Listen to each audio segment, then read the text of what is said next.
هنا صوت حزب النهضة الإريتري. هنا صوت حزب النهضة الإريتري. هنا صوت حزب النهضة الإريتري.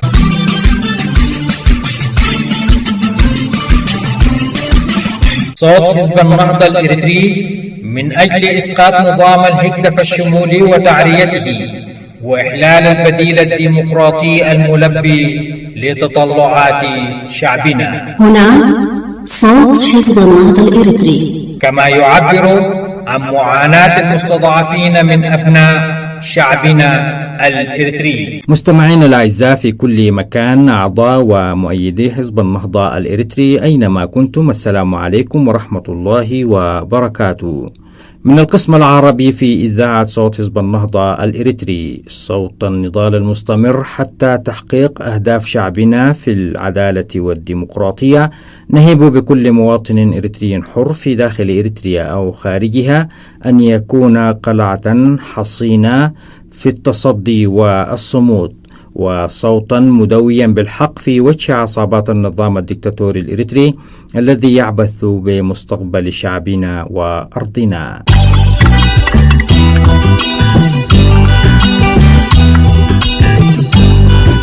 القسم العربي في إذاعة صوت حزب النهضة الإريتري، منبر الحزب وصوت المستضعفين من أبناء شعبنا، يأتيكم في أيام الاثنين والجمعة باللغة العربية، وكذلك أيام الثلاثاء والخميس باللغة التجرينية من كل أسبوع من إعداد مكتب إعلام الحزب.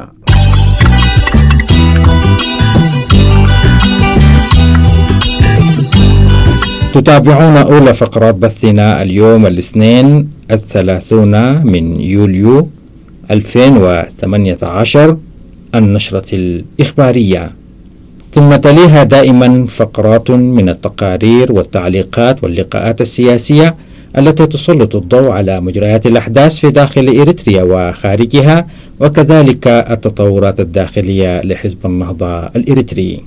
وقتا طيبا وسعيدا نتمناه لكم مستمعينا الأعزاء أينما كنتم مع فقرات بث القسم العربي في إذاعة صوت حزب النهضة الإريتري. أما الآن ندعوكم لمتابعة نشرة الأخبار، وهذه عناوينها.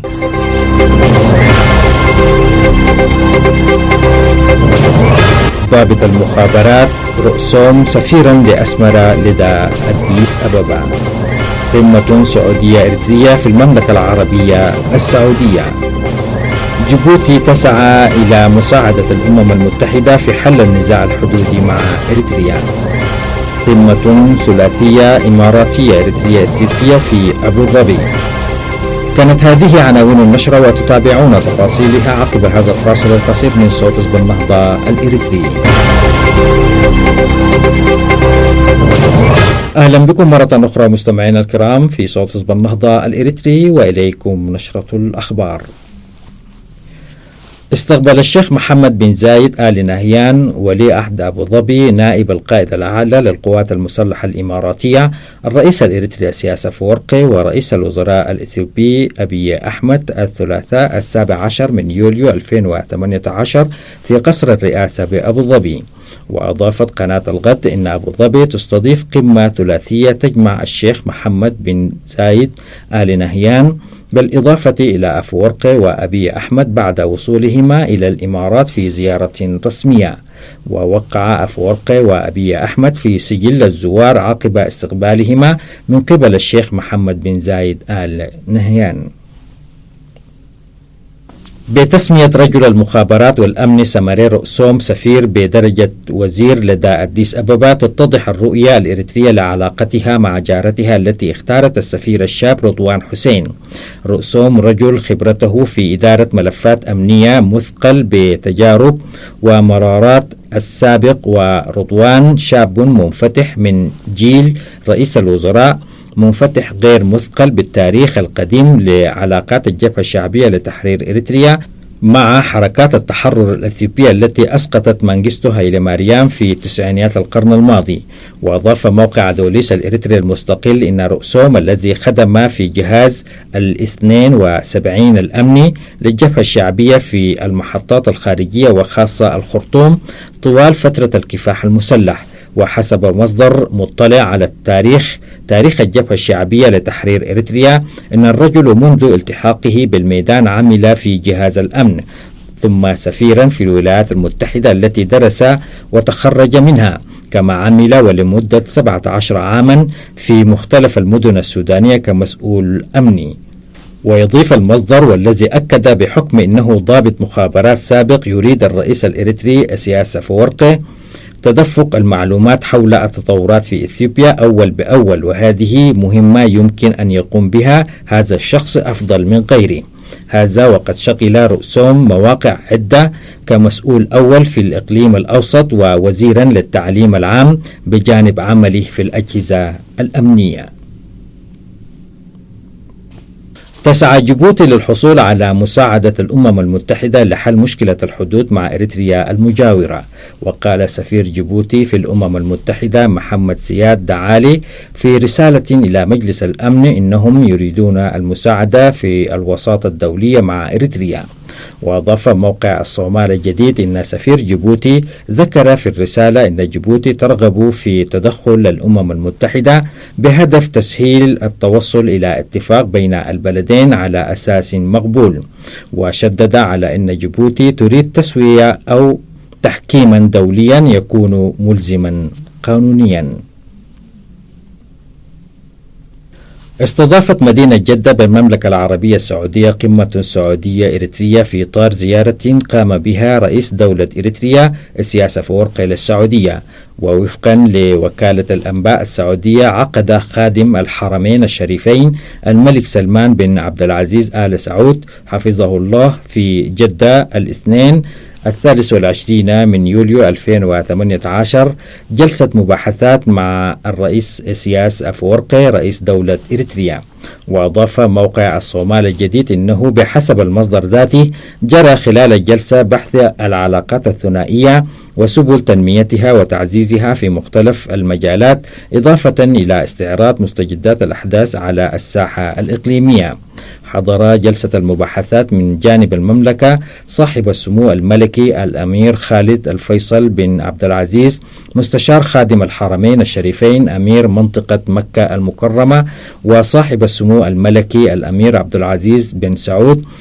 بن نايف بن عبد العزيز وزير الداخلية،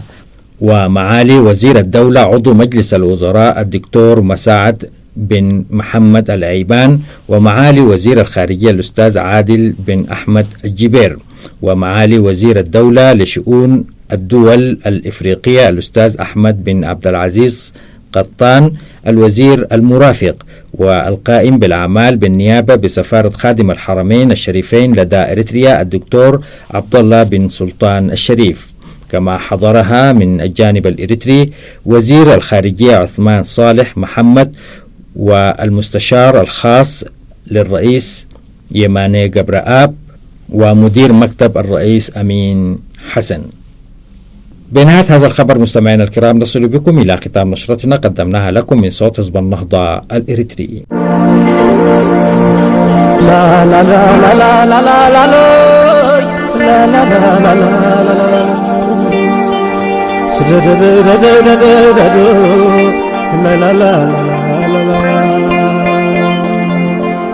فتح زدلنا فتح مسرق خسي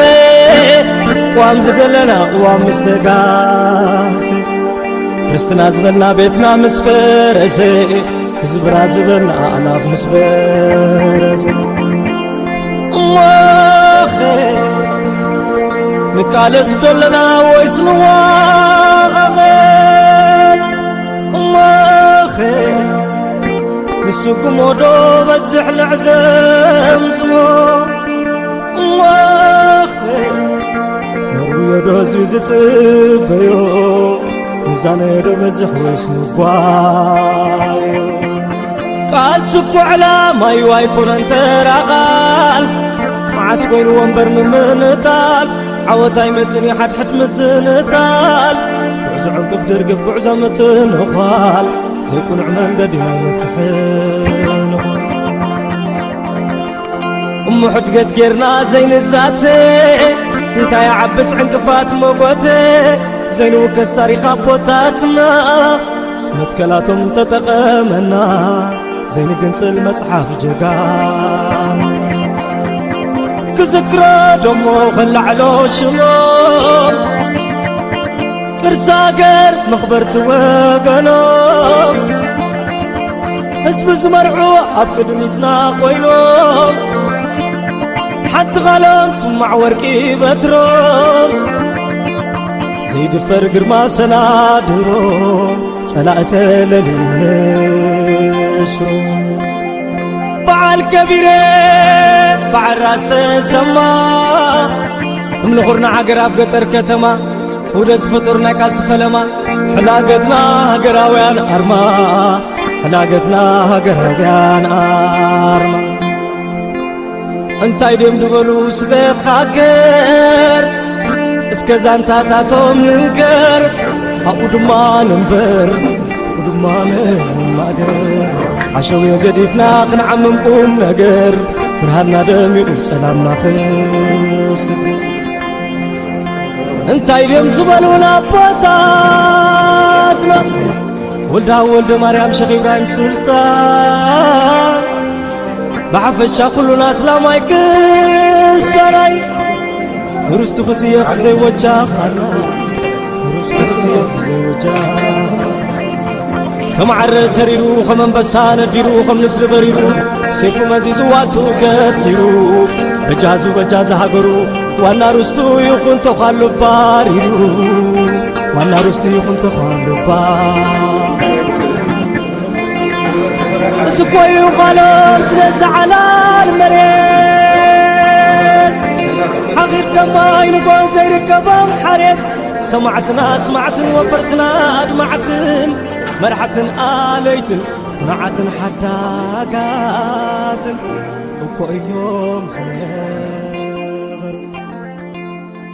نجدد لكم التحية مستمعينا الأعزاء من القسم العربي في صوت حزب النهضة الإريتري. كشف مصدر صحفي رفيع بالعاصمة السودانية الخرطوم عن أن السفير السوداني لدى أسمرة يتواجد منذ 4 أشهر بالخرطوم، وأبان أن علاقة الخرطوم بجارتها أسمرة في أسوأ حالاتها الآن، كما أن العلاقات السودانية الأثيوبية ليست في أحسن أحوالها، وأن شيء ما قد حدث داخل الغرف المغلقة أدى إلى هذا الجمود. وأكد الصحفي والكاتب السوداني عبد المنعم أبو إدريس معلقا على أوضاع التحولات السياسية الأثيوبية أن الخط الإصلاحي في إثيوبيا سيمضي للأمام لكونه محاطا بالدعم الشعبي والقبول الدولي والإقليمي، إلا أنه حذر من أن أي محاولة للإقصاء لأي طرف من أطراف المشهد السياسي الأثيوبي ستؤدي لنتائج كارثية، مشيرا أن الجبهة الشعبية لتحرير تيغراي لها خبرة طويلة بالحكم وكانت تسيطر في كثير من مفاصل الدولة، كما كشف أن الكثير من الأطراف تعاني من التهميش والإقصاء، وعلى رئيس الوزراء الجديد اصطهاب هذا ضمن سياسته الجديدة.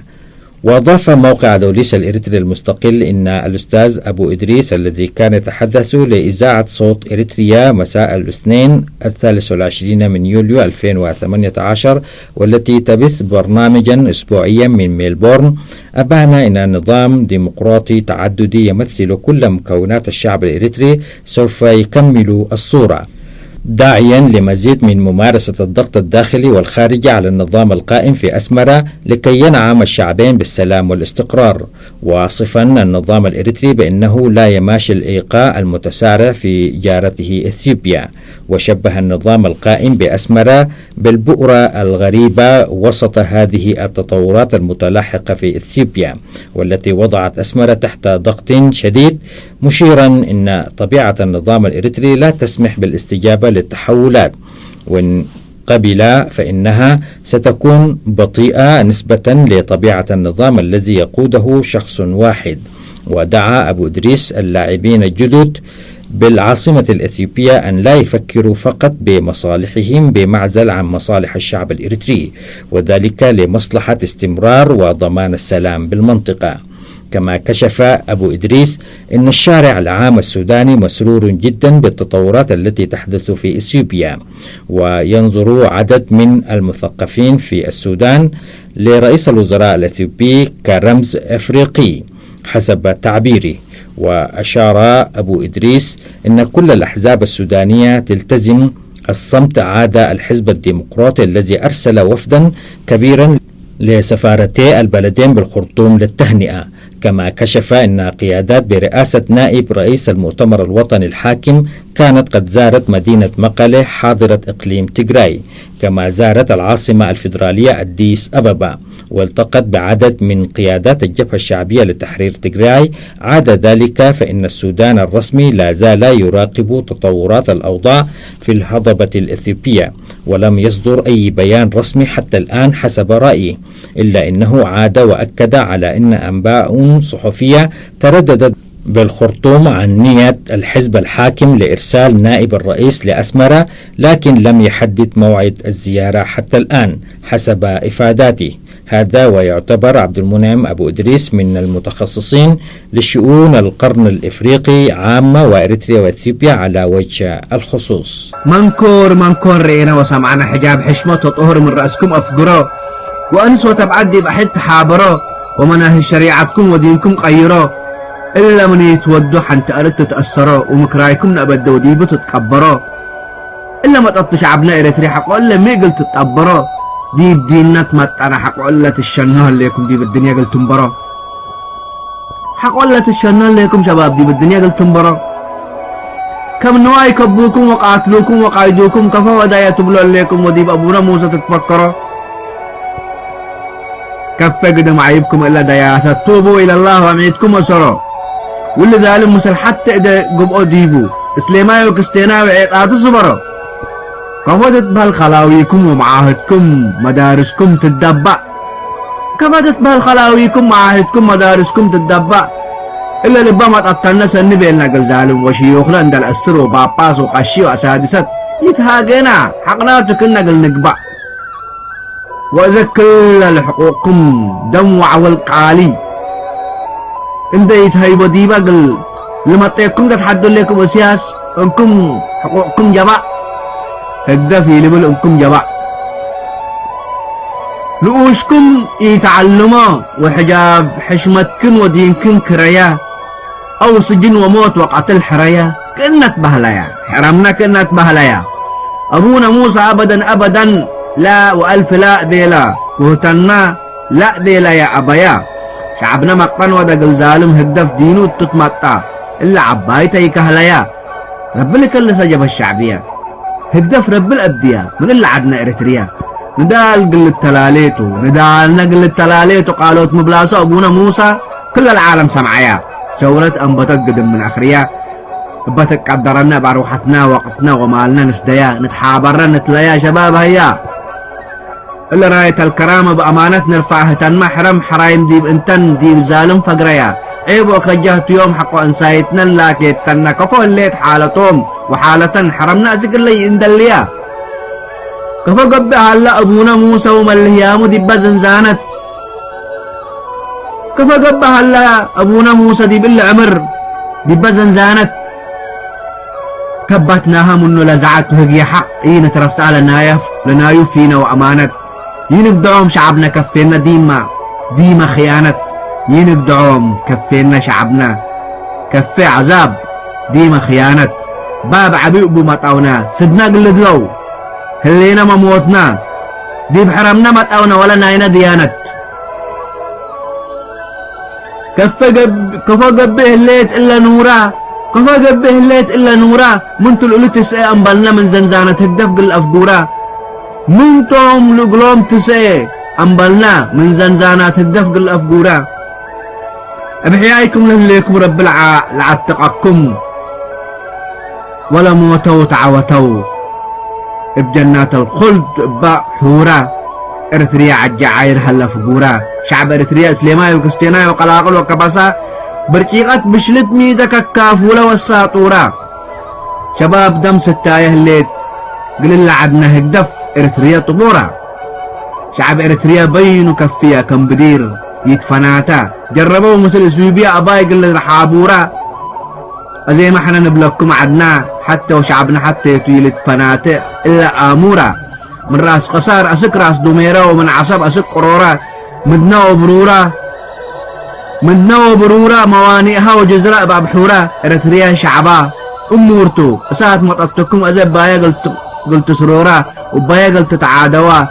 شباب حاطر من بطر قدمهم سقراتهم بدير حق الأسقورة ثورتنا التلالي بس ثورتنا التلالي بهقدف نتحكم حقو إلا قل أوري نتوالي. الشاعر علي حميد محمد لندن. لا لا لا لا لا لا لا لا لا لا لا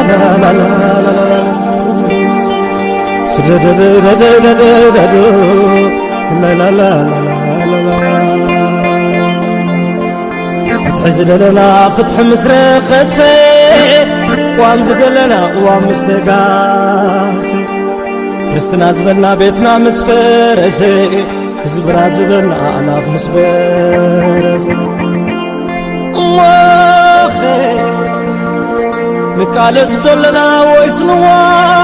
غغير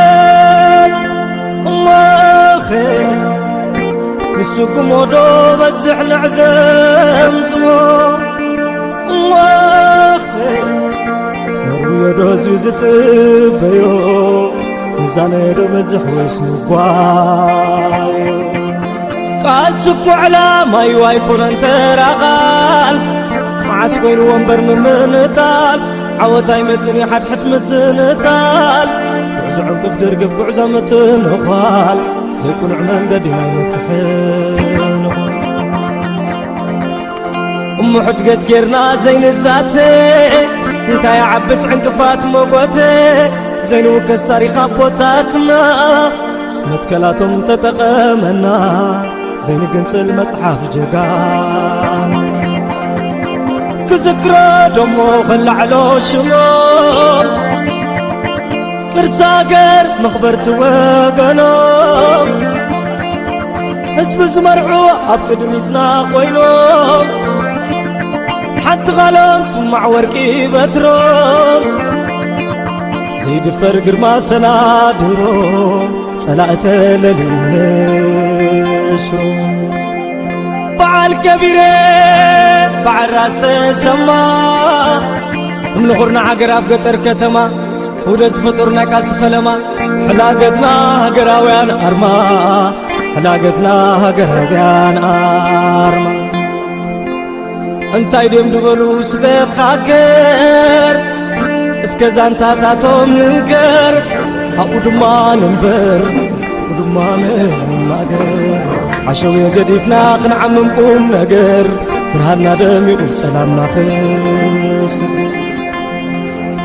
انتاي دم زبلونا بطاتنا ولدا ولد مريم شيخ إبراهيم سلطان بعفشا كلنا سلام يكس داراي رست خسيه في زي وجه خلا رست خسيه في زي وجه كم عر تريرو خم بسان ديرو خم نسر بريرو سيفو مزيزو واتو قتيرو بجازو هاغرو وانا رستو يخون تخالو باريرو وانا رستو يخون تخالو بار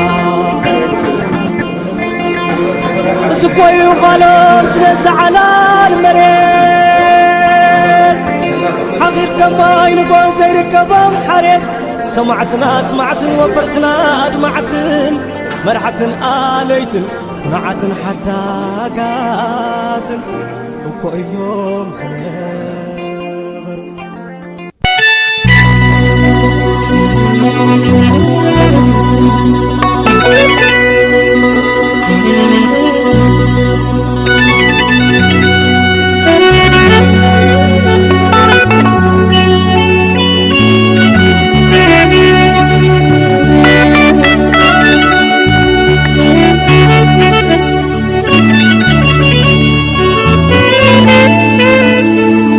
مستمعي صوت حزب النهضة الإريتري، يمكنكم إرسال آرائكم ومقترحاتكم على العنوان التالي: anp.medias@gmail.com.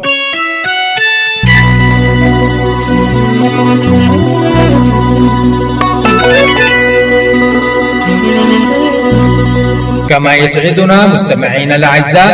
أن نرد على كل مقترحاتكم واستفساراتكم بكل اهتمام وتقدير.